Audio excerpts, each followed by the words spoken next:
Alright, premium members, so this next rhythm sounds like this. It goes.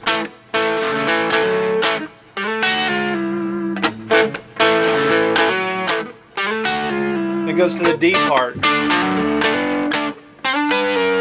Really cool rhythm. There's a lot behind this, a lot that you can do to improvise this and take this in other directions.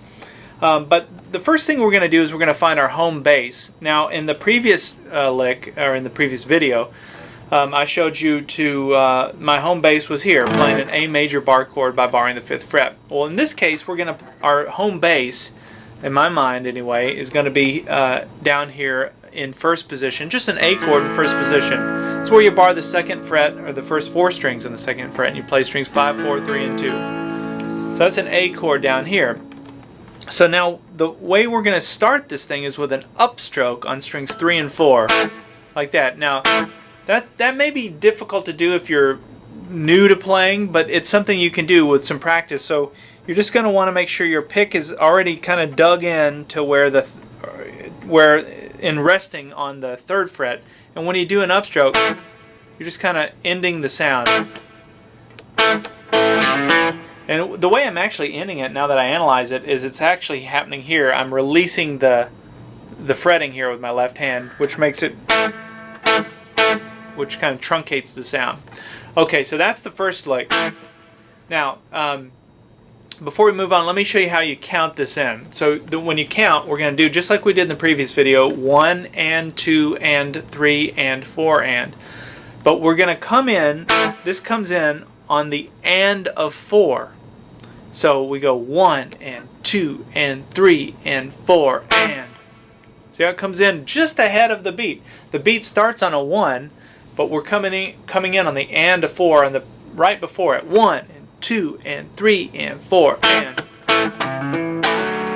So it gives it a little bit of an anticipatory thing where you start ahead of the beat, and it creates a different kind of vibe than if you had started right on the beat. So if any of you are going to struggle with timing, it'll be, where do I start this thing? Just remember, it's on the and of 4.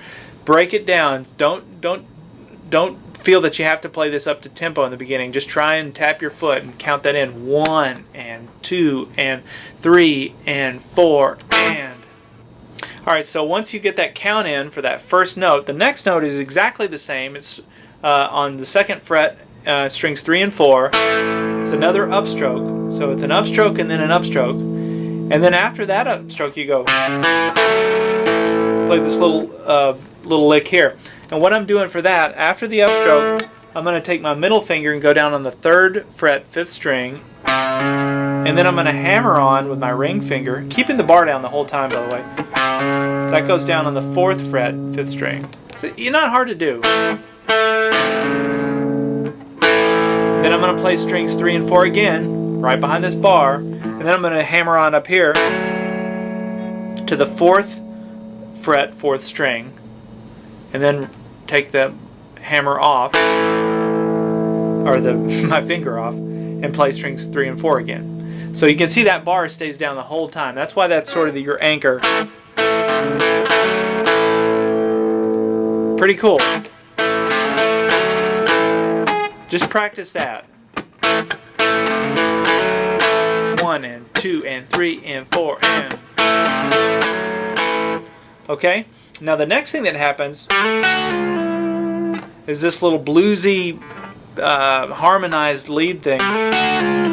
And what I'm doing, think of it this way. Think of, you got this chord shape, right? Well, think of your A major bar chord that we played in the previous video that we were using, and then look at where this is in relation to that bar chord. I always try and anchor everything back to a chord, so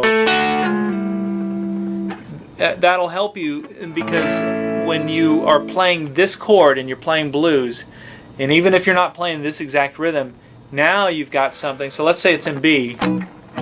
It's just a 12-bar blues in B. Now you've got this little thing, and you know where it lives within the chord. So, okay, so what I'm doing to play it, I've got my ring finger and my middle finger on the 7th fret, strings 2 and 4, and I slide into from the 5th fret up to the 7th fret, playing the 4th string there. And then I actually use hybrid picking. You don't have to do this. You can use your pick, but I do the pick on the 4th string. I use my ring finger on the 2nd string. You can see it. So I'm actually only picking that once, and then I just slide it down. The sustain, and this will work on an acoustic guitar as well, the sustain from those notes ringing out will actually work. Kind of a nice sound, as opposed to... You could pluck them out if you wanted. It just gives you a different feel. I just love the smoothness of that. Now, if you're wondering what that is, another way to think of that is if you think of the A6 chord. These are just the notes out of the A6 chord. And that A6 chord is another awesome rhythm. I could do a million of these rhythm lessons, by the way, but this is a great rhythm. So you got a blues in A. There's the full chord version of that, and you could work that in as well.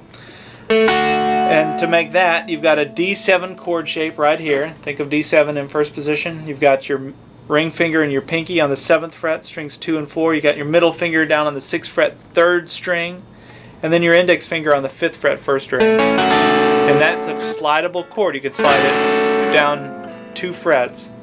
And that, if you go to the D part, you got that same chord there. So that's another little add-on to think about. But anyway, that's where those notes are really, they reside, in my mind, in that A6 chord. You're just playing the 2 notes out of it. Okay, let's back up. We have... and then repeats. And then we're going to do the same thing for the D part. That's the great thing about these licks, is it's the exact same thing. We're just moving it up. So now instead of fretting on the 2nd fret, now we're going to come up to the 7th fret and play strings 3 and 4. And I'm not going to show you all the notes, because all the notes here, because they're exactly the same thing once you get this anchor down. Sorry, you come up to the 12th fret to do your slide.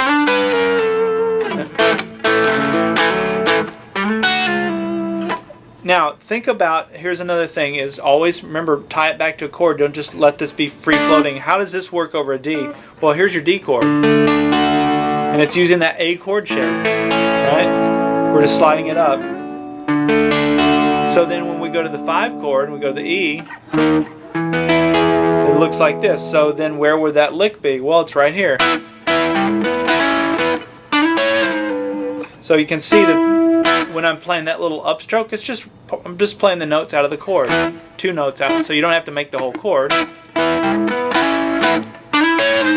then back to the A.